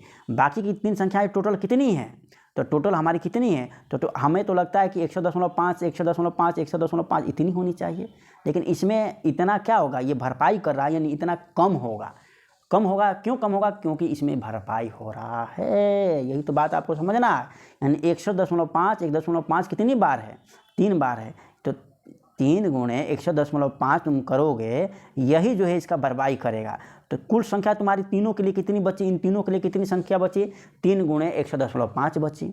लेकिन ये ऋण जो इधर ले चुके हैं इसकी भरपाई कौन करेगा, ये तीनों मिलकर करेंगे, यानी ये मिलकर करेंगे। यानी इसमें गुणा करते हो तो 3 5 15 हाथ में लगा 1 और 3 5 15 हाथ में लगा 1, 3 1 3 1 4 3 से 18 और दशमलव तुम यहाँ लगा दिए, यहाँ लिख दिए 29.5 माइनस है, यहाँ पर माइनस कर दिए, 5 से 5 कैंसिल हो जाएगा, यानी 0। अब देखो 14 में से 9 जाएगा, क्या होगा तुम्हारा 5, यहाँ बचा 17 और से 2 गया, क्या होगा तुम्हारा 15, यानी 155 तुम्हारा आया। यानी ये तीनों संख्याएं मिलकर टोटल कितनी हो जाएगी, 155 हो जाएंगी। और इनका योगफल दोस्तों कितना हो जाएगा, देखो यहाँ से यक्स यक्स यक्स यानी 3x प्लस 10 प्लस 4 14 बराबर तुम्हारा 155। यानी ये तीनों संख्याएं कितनी हो जाएंगी, 155 हो जाएंगी। ये तीनों संख्याएं तुम्हारी क्या है, तो ये हैं। तो तुम्हारा 3x बराबर 155, तो 3x बराबर 155 माइनस क्या हो जाएगा 14, यानी x बराबर ये तुम्हारा 14 है 155। अब 14 घटाओगे तो क्या होगा तुम्हारा 141 बटा 3x था 3 आकर यहाँ पर क्या होगा बटा हो जाएगा दोस्तों। अब 3 से भाग करोगे तो 3 चौके 12 और 3 7 21, यानी 47 तुम्हारा क्या होगा आंसर होगा। अब दोस्तों कहोगे कि ये लेंदी करने के बजाय हम तो शॉर्टकट तरीका से कर लिए होते, यानी सीधे सीधे गुणा करके कर लिए होते। दोस्तों जो पढ़ा लिखा है वो क्या इस फिगर को बनाएगा, नहीं, फिगर को नहीं बना, क्योंकि वो प्रैक्टिस कर चुका है। तो वो क्या करेगा, तो जो हमने ये लिखा डायरेक्ट वो लिख देगा, यानी क्या करेगा, तो चलो आओ हम बताते हैं।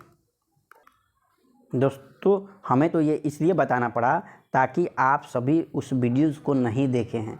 आप लोग यदि औसत के वीडियोज़ को देख लेते तो ऐसे क्वेश्चनों को क्या कर लेते, चुटकियों में सॉल्व कर लेते। तो देखो पढ़ने वाला लड़का इस क्वेश्चन को कैसे करेगा जो मेरी विधि को जानता है। कह रहा है कि 10 डेटाओं का औसत 100.5 है, यानी कि 10 के 10 संख्याएँ 100.5 है, ये सोच लेगा। पहले 3 डेटा यानी उस 10 में मन में फिगर बनाएगा, 1 से लेकर 10 तक डेटा होगा, उसमें प्रथम 3 डेटा जो है, प्रथम 3 डेटा उसका औसत 60 है, इसका मतलब क्या वो समझेगा कि प्रथम 3 हमारा सभी के सभी 100.5 होना चाहिए, क्योंकि औसत का मतलब होता है कि सभी वही होना चाहिए, यानी कि सभी के सभी 100.5 होना चाहिए। लेकिन है कितना, 60 है, यानी हमारी बचत हो रही है कितनी की, 100.5 होनी चाहिए, लेकिन है 60, यानी हमें बचत हो रही है, कितनी की बचत हो रही है, तो 1.5 की बचत हो रही है। तो प्लस 1.5 गुणे 3 यानी तुम्हारा क्या होगा 45, एक अंक बाद दशमलव लगा दो। और इसके बाद नेक्स्ट 4, इसके बाद ये +3 नहीं, नेक्स्ट 4 यानी इसके बाद अगली 4 यानी 3 4 7, अगली 4 जो है 4 का औसत 70 है, यानी अगले चारों के चारों 70 है। लेकिन होने कितने चाहिए हमें, अगले चारों के चारों होने कितने चाहिए दोस्तों, होने चाहिए हमारे 100.5 लेकिन 70 है, यानी यहाँ पर वृद्धि किया, यानी हमारा घाटा में हमारा चल रहा है कितना 8.5 का घाटा चल रहा है, कितनी 4 संख्याओं तक चल रहा है।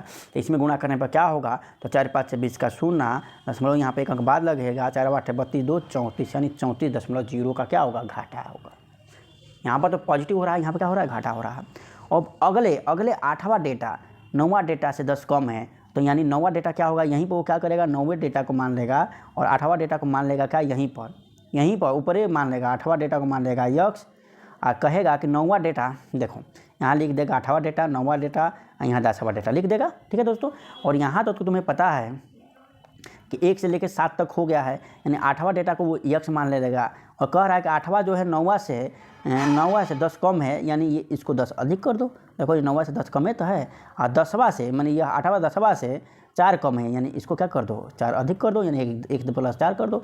देखो 1 से लेकर 7 तक का डेटा का क्या तुम्हारा निर्णय निकला, ये निर्णय निकला कि यहाँ पर 4.5 की वृद्धि हो रही है, अगले 4 में इतने की क्या हो रही है कमी हो रही है। तो टोटल देख लिया जाए तो 29.5 की क्या हो रही है कमी हो रही है, 29.5 की कमी हो रही है। और 61.5 का मतलब क्या, सभी के सभी 61.5 है, यानी ये भी 61.5 है, यह भी 61.5 है, मानी ये 8वां भी 61.5 है, ये भी 61.5 है, यह भी 61.5 है, सभी के सभी 61.5 है। और ये कमी की भरपाई कौन करेगा, यही तीनों मिलकर भरपाई किए होंगे। ये तीनों है कितना, तो 61.5 गुने 3 है, और ये भरपाई कौन किया होगा, तो ये किया होगा, तो इसमें से क्या करेंगे 29.5 और घटाने के बाद हमारा जो आएगा तो क्या आएगा, तो देखो फटाक से घटा लो, 3 5 मैंने यहाँ तक तो ऐसे सॉल्व कर लोगे, इसमें क्या करोगे 3 5 15, यानी तुम आसान कर लोगे, छोटी छोटी गुणा करने का केवल मिलेंगे तुम्हें। 3 5 15 और 3 में कम 3 1 4 और 3 7 18, तो तुम यहाँ पर लिख दिया 18, यहाँ पर एक अंक बाद दशमलव लगा दिए, यहाँ पर तुम लिख दिए 29.5, घटा दो, 5 में से 5 गया 0, 14 में से 9 हो गया तो क्या होगा, तो 5 होगा, यहाँ पर 17 में से 2 गया 15, यानी 155 आ गया। तो ये 55 क्या होगा, इन तीनों का योगफल होगा, यानी वही बात कितना, इन तीनों को जोड़ोगे तो x 3x, तो 3x बराबर 155, और यहाँ से 10 4 14, 14 इधर जाएगा तो क्या होगा, माइनस होगा। देखो 3x + 14 यहाँ करोगे, यह 155 के बराबर ही ना होगा जी, और यहाँ से x की वैल्यू याद कर ले, हल कर लोगे। पढ़ने वाले लड़के दोस्तों इस कॉन्सेप्ट का प्रयोग करते हैं, बड़े बड़े गुणे की जगह छोटे छोटे गुणों में ही वो क्वेश्चन को साफ कर ले जाएंगे। दोस्तों मेरा केवल बताने का यही मतलब है कि आप भारी भरकम क्वेश्चन को भी इजी तरीक़ा से कैसे वहाँ एग्ज़ाम हॉल में सॉल्व करोगे, ये चीज़ देखने को आपको मिलेगी। अगला क्वेश्चन है दोस्तों, एक स्मार्ट टीवी इतने रुपया में ख़रीदा गया, यानी ये क्या दिया है, ये सीपी दिया है हमारा, सीपी क्या दिया है दोस्तों, सीपी दिया है हमारा 16,11,00। इसकी कीमत 30% अधिक अंकित की गई थी। देखो इतना में ख़रीदा गया था और अंकित मूल्य 30% अधिक जो है, अंकित मूल्य जो था 30% अधिक अंकित की गई थी, यानी उसकी जो मेन सीपी है, मेन सीपी से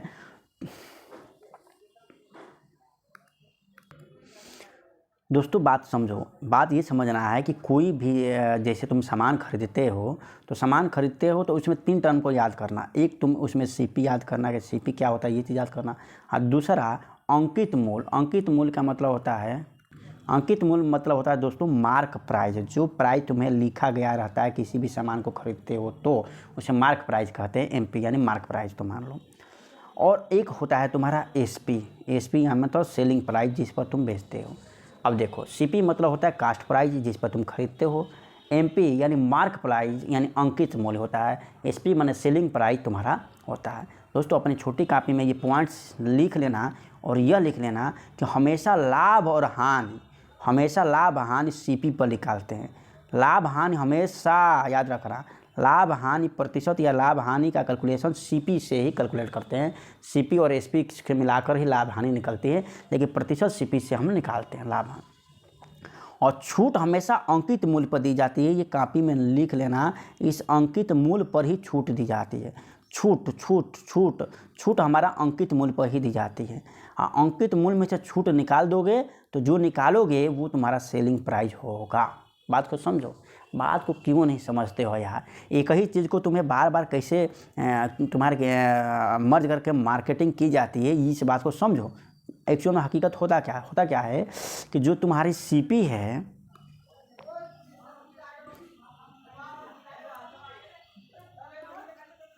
ये जो तुम्हारी CP है, इसमें देखो क्या क्या कांड होता है। एक्चुअल में CP यानी वह वैल्यू जो एक्चुअल में कास्ट है उस वस्तु की एक्चुअली कास्ट, एक्चुअली लागत को हम CP कहते हैं।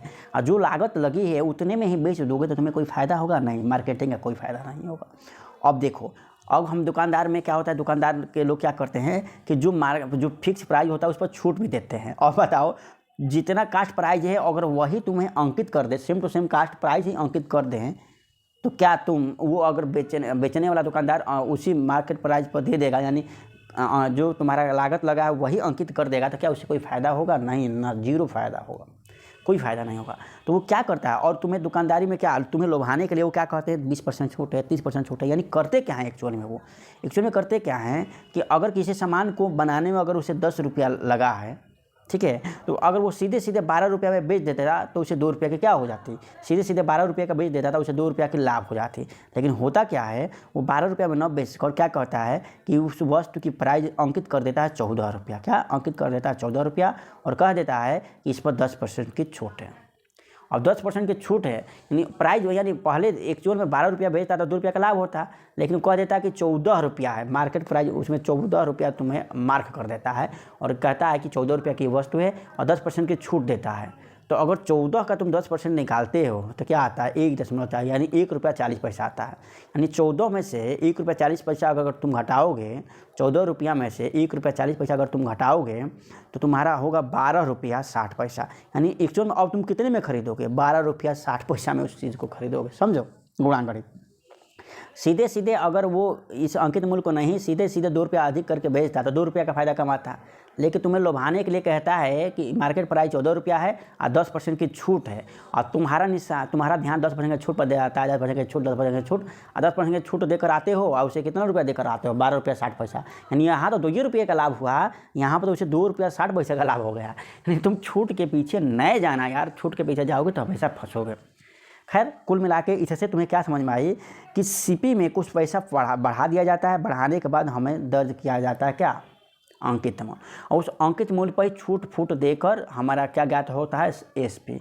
यानी छूट हमेशा क्या होता है, अंकित मूल्य में से घटता है, उसके बाद वो सेलिंग प्राइस बनता है, और जो सेलिंग प्राइस अब बना उसका तुम रिलेशन इस कास्ट प्राइस से कर दो, यानी क्रय मूल्य से कर दो कि क्या क्रय मूल्य की अपेक्षा ये सेलिंग प्राइस यानी जो विक्रय मूल्य है बड़ा है या छोटा है, यहाँ से इससे तुलना करके तुम लाभ हानि ज्ञात करोगे। तो मेरे पूरे लेक्चर देने का केवल मतलब एक ही निकला, वो ये निकला कि इस प्रकार के क्वेश्चन आएंगे तो हमेशा याद करना कि छूट हमेशा अंकित मूल्य पर निकाली जाती है और लाभ हानि हमेशा क्रय मूल्य पर निकाला जाता है। यही तो बात समझाने के लिए मैंने तुमको ये सारी बात बोला। चलो देखो, एक स्मार्ट टीवी 16/11/00 में खरीदा गया, यानी सीपी। इसकी कीमत 30% अधिक दर अंकित की गई। देखो 30% अंकित दर्ज की गई, इसका मतलब एक होता है सीपी, एक होता है मार्केट, अंकित का मतलब मार्केट प्राइस कहो या तुम मार्केट प्राइस कहो, और तीसरा होता है एसपी। यही तीनों का खेल है। देखो इस वस्तु की कीमत है कितनी, कीमत एक्चुअल में है इस वस्तु की 16/11/00, यानी 1,16,100 रुपया है, लेकिन 30% अधिक दर्ज की गई। यानी कोई भी वस्तु अपने आप में कितने % होती है दोस्तों, कोई भी वस्तु अपने आप में 100% होती है, 30% अधिक दर्ज की गई, यानी इसका 30% अधिक यानी 130% हो गया। कितना हो गया, 130%, यानी इतना इस पर अंकित की गई।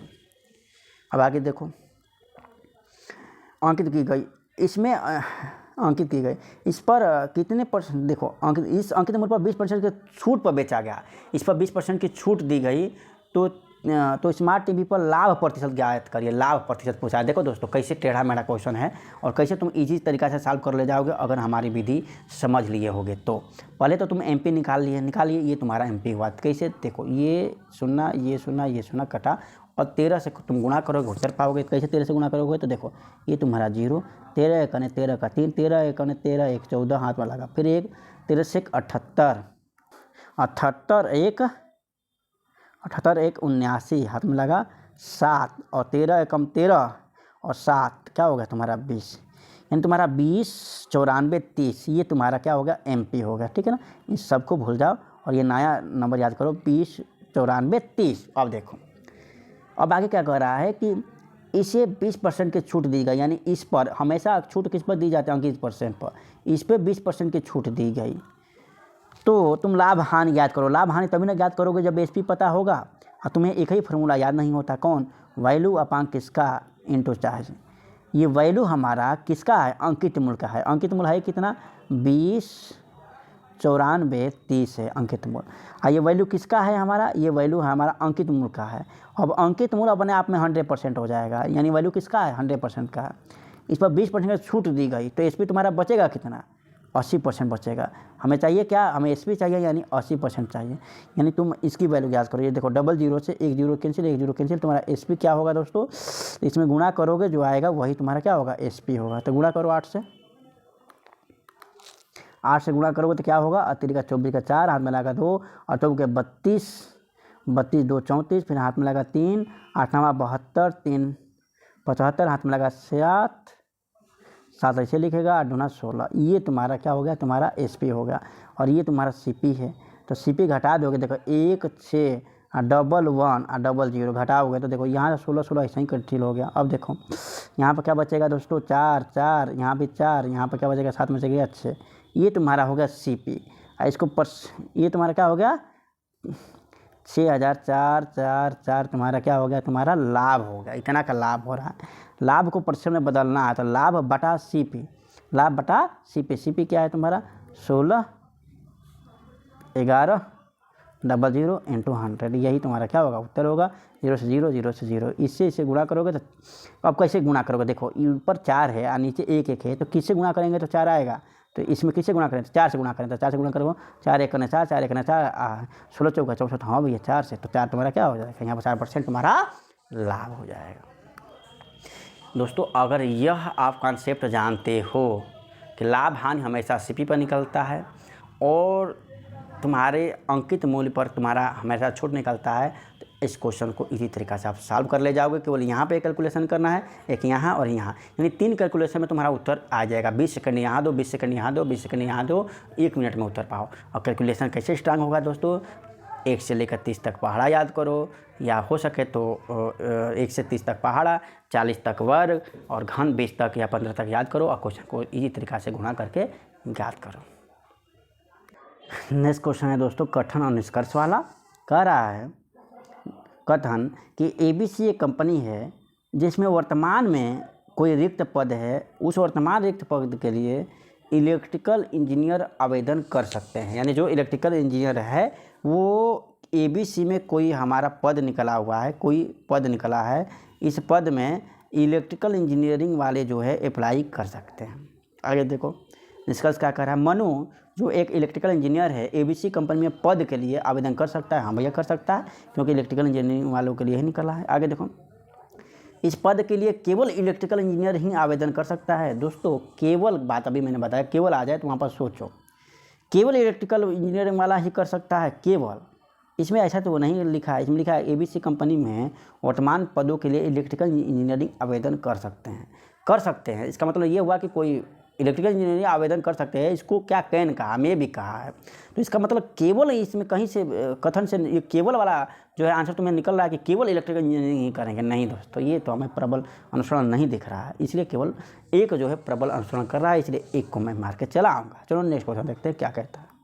दोस्तों अपना दिमाग नहीं लगाएंगे, जो कथन दिया है उसी कथन के हिसाब से निष्कर्ष निकालते हैं। अपना दिमाग अगर लगाओगे तो क्वेश्चन तो साधु गलत होगा ही। नेक्स्ट क्वेश्चन है दोस्तों कि जे एक कार्य को 81 दिनों में पूरा कर सकता है, के उसी कार्य को जे जो है एक काम को 81 दिनों में पूरा कर सकता है, के उस काम को 84 दिन में कर सकता है, के उसी काम को कितने दिन में कर सकता है दोस्तों 84 दिन में कर सकता है। यदि वे एक साथ कार्य को पूरा करें तो कार्य को समाप्त करने में कितने दिन लगेंगे। दोस्तों जब क्वेश्चन एकदम डायरेक्टली इस प्रकार से आ जाए, हमने 2 लोग को कार्य करने की बात कर दे, डायरेक्टली अगर एक लोग दोनों को मिलाकर अगर पूछे तो डायरेक्ट तुम क्या करो, तो दोनों को आपस में क्या करो 2 गुणा कर दो, 81 84 और नीचे दोनों को आपस में जोड़ दो, यही तुम्हारा क्या होगा उत्तर होगा। यानी कोई पर्टिकुलर इतने दिन में कर सकता है, दूसर का इतने दिन में कर सकता है, दोनों मिलकर कितने दिन में करेंगे, तो क्या करना तुम दोनों को ऊपर गुणा करना और नीचे जोड़ देना। बाकी हकीकत ज्ञान से कैसे करेंगे प्रीवियस वीडियो में मैं बता चुका हूँ, उस हकीकत ज्ञान को तुम जाकर देख सकते हो। और पहली बात कि गुणा कभी भी पहले नहीं किया जाता है, ये क्वेश्चन सॉल्व करने का तरीका सीखो। पहले गुणा पहले बार नहीं किया जाता है, पर इसको देखो, इसको जोड़ो, 4 1 5 8 8 16 यानी 165 यानी कुछ ना कुछ कटेगा।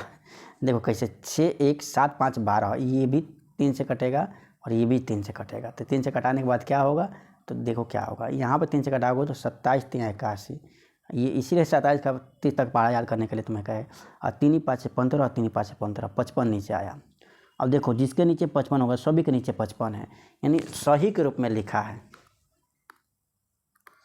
दोस्तों इस क्वेश्चन को ऑप्शन के बेस पर इकाई डिजिट से भी सॉल्व कर सकते हैं। कैसे देखो, इकाई डिजिट देखो नीचे तो 55 है, नीचे 55 है, ऊपर गुणा करने पर इकाई क्या आएगा, 7 और 4 में गुणा करोगे तो 7 28, 8 इकाई डिजिट आएगा।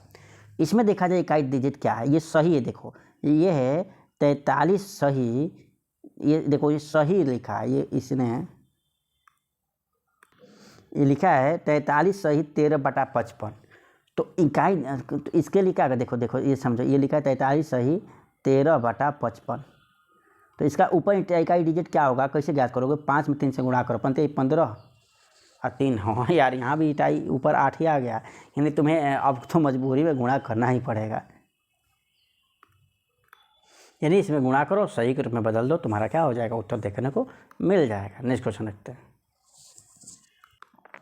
ये क्वेश्चन क्या है दोस्तों, कह रहा है प्रश्न में दिए गए शब्दों को पुनर्व्यवस्थित कीजिए और पुनर्व्यवस्थित शब्द के सबसे समानार्थी शब्द का चयन कीजिए। दोस्तों यह भी वर्ड पावर से रिलेटेड क्वेश्चन, इसे तुम मान सकते हैं, क्योंकि इसके ऑप्शन देखो, टेरिबल और इसके मीनिंग तुम्हें पता रहेंगे कौन इसका समानार्थी, तभी तो कर पाओगे। यानी ये क्वेश्चन रीजनिंग के साथ साथ वर्ड पावर को भी तुम्हारे आंकने की कोशिश कर रहा है। तो जिसका वर्ड पावर मजबूत होगा वो इस क्वेश्चन को चुटकियों में करेगा। चलो अब नेक्स्ट क्वेश्चन देखते हैं। नेक्स्ट क्वेश्चन क्या कहता है।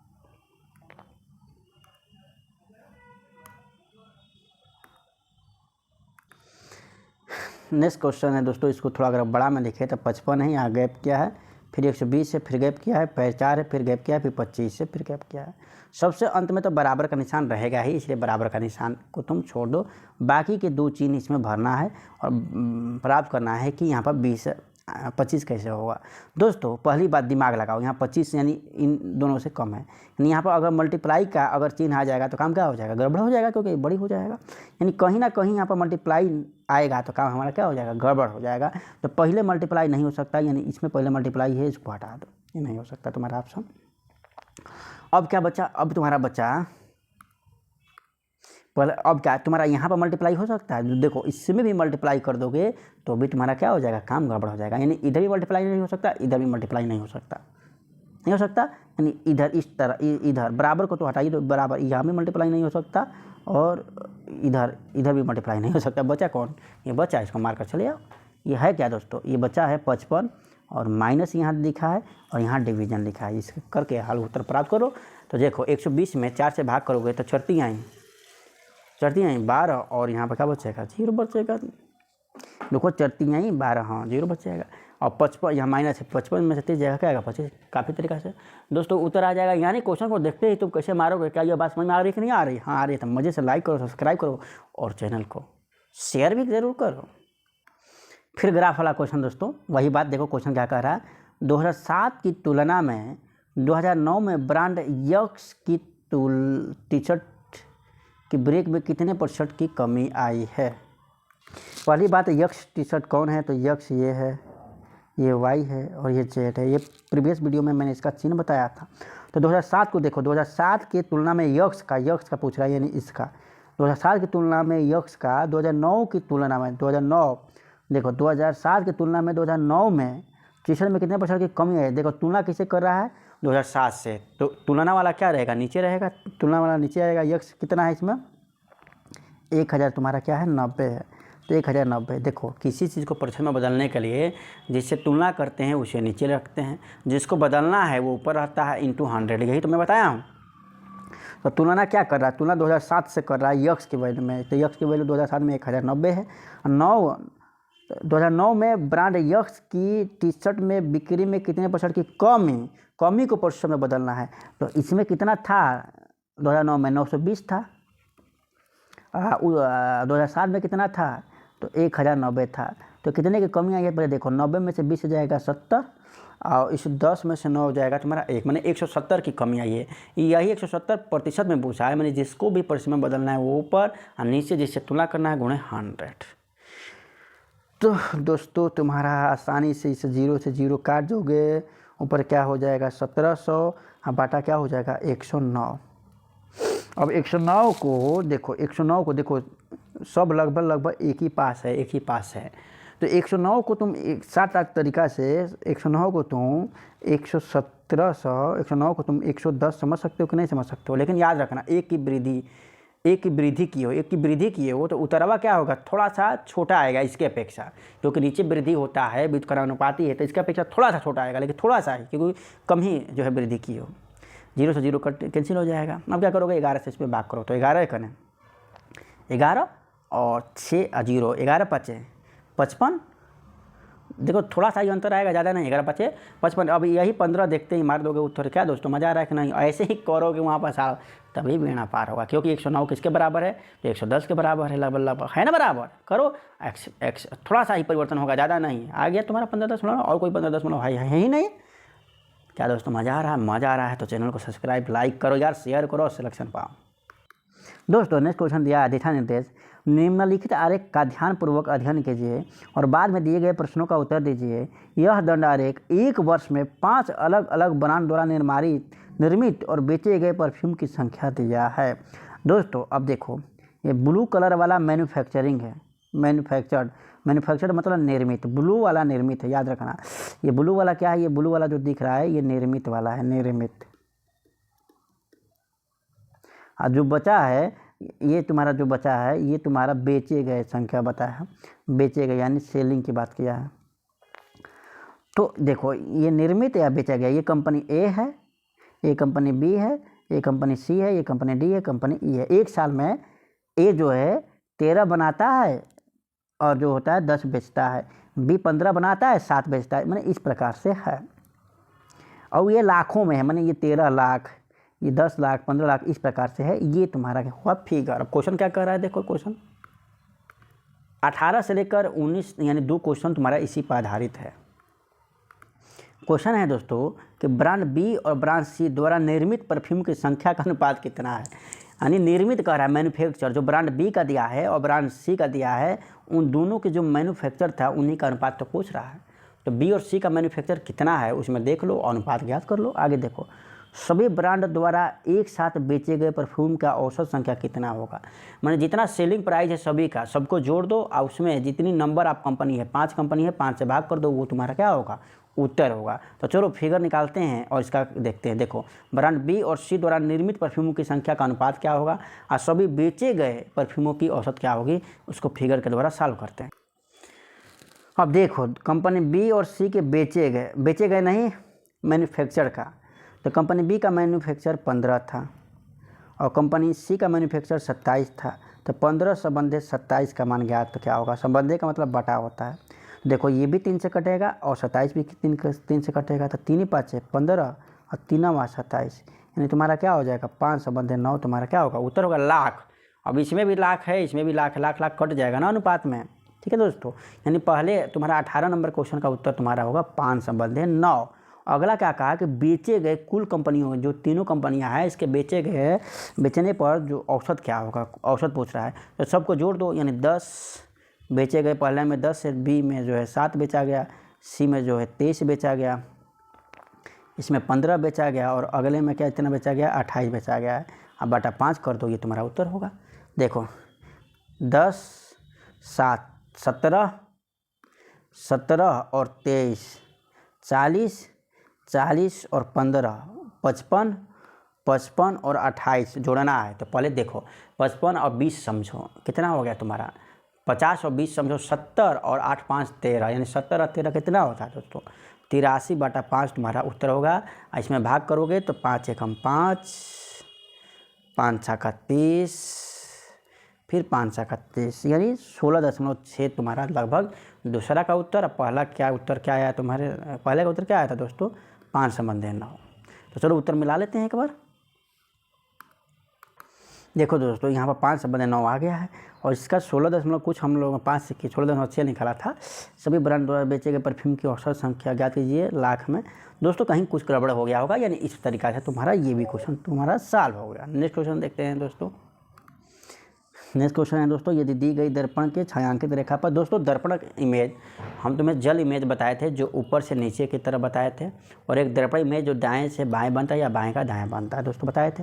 तो मैं ये भी बताए थे कि जल प्रतिबिंब में दाएं से बाएं में कोई परिवर्तन नहीं होता, बल्कि ऊपर नीचे में परिवर्तन होता है।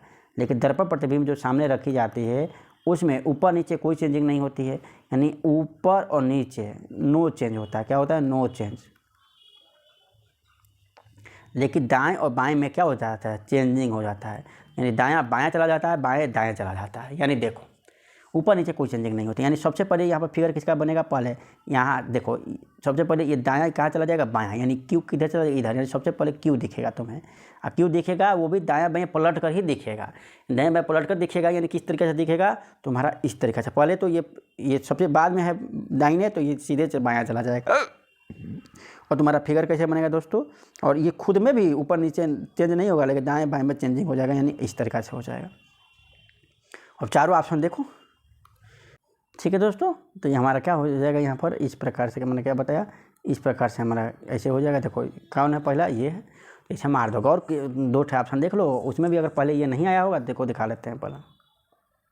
देखो इसमें भी इस तरीक़ा से है।